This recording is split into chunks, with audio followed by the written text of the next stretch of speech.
স্টুডেন্টের কাছে তখনই মেয়ের বাবা মা মেয়ে বিয়ে দিতে চায় যখন দেখে ওই স্টুডেন্ট বুয়েট কুয়েট রুয়েট চুয়েট ঢাকা ইউনিভার্সিটি বা মেডিকেল বা ভালো ইউনিভার্সিটি ভালো সাবজেক্টে পড়ে।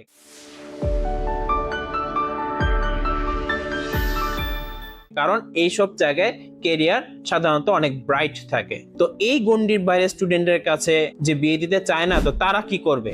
তাদের ক্ষেত্রে অবশ্যই নিজেদের একটা পার্সোনাল ব্র্যান্ডিং তৈরি করতে হবে। এই পার্সোনাল ব্র্যান্ডিং তৈরি করতে গেলে দুই রকম কাজে যে কোনো একটা করতে হবে। নাম্বার 1 সার্ভিস ওরিয়েন্টেড কাজ, নাম্বার 2 বিজনেস। বিজনেসের বিষয়টা আগে বলি।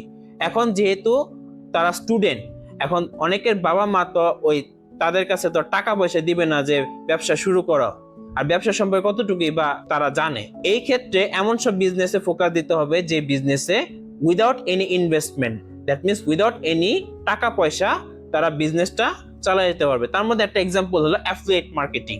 এখন অ্যাফিলিয়েট মার্কেটিং কি, এটা এক কথায় যদি বলি, ধরেন কেউ একটা পণ্য বিক্রি করবে, একজন মার্কেটার বলে যে আমি আপনার পণ্যটা বেচে দিব, এটাই অ্যাফিলিয়েট মার্কেটিং। দ্বিতীয় হলো সার্ভিস ওরিয়েন্টেড কাজ। সার্ভিস ওরিয়েন্টেড কাজ হলো যে একজনকে আমি বিভিন্ন রকম সার্ভিস দিব।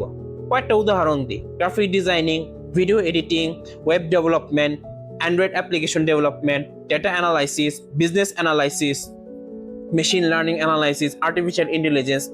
এই রকম সার্ভিসগুলো চাইলেই প্রোভাইড করতে পারে। এখন এগুলাই বা কেন বললাম? এগুলা বললাম কারণ এগুলা শিখতে গেলে চাইলেই কেউ উইদাউট এনি ইনভেস্টমেন্ট নিজেরা পরিশ্রম করে ইউটিউব থেকে কোনো কোর্স না কিনেই তারা শিখতে পারবে। ধরেন কেউ কাউকে জব দিবে, জানা ভিত্তিতে জব দিবে এমন তো সে যে জানে সেটা কিভাবে বুঝবে? তার পোর্টফোলিও দেখে।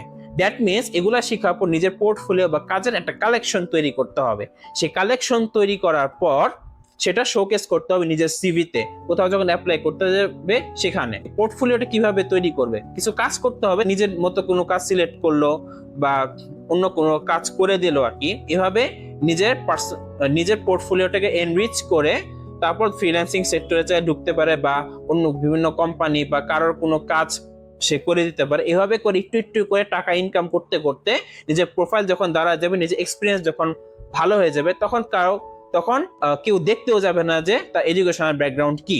তাকে সে একটা ভালো জায়গায় ভালো জব করতে পারবে আর স্টুডেন্ট অবস্থায় সুন্দর করে নিজের ঘরে বউ আনে সুন্দরভাবে সংসার করতে পারবে।